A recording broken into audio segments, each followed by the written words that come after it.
今日去市場一次過幫大家揾咗6種淮山，大家一眼望落去，分唔分得出邊個至靚呢？先從產地同大家講起啦。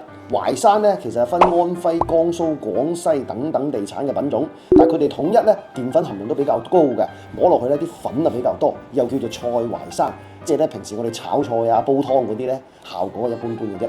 而呢兩款咧，就係河南焦作產嘅淮山啦，即係平時我哋講嘅鐵棍山藥啊，佢乾身好多啊，好多啲皺褶嘅，呢啲先至真正嘅效果噶。濕濕啊、脾胃麻麻地嘅老友咧食多啲啦。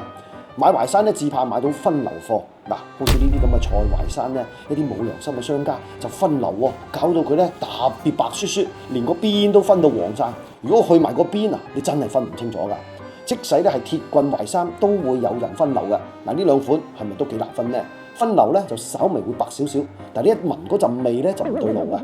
咁淮山點樣煲呢？至經典解4神湯啦，淮山加蓮子、茯苓、時實，加幾片蘋果乾。春天夏天啊，攰賴賴冇精神嘅老友，不妨飲多啲啊！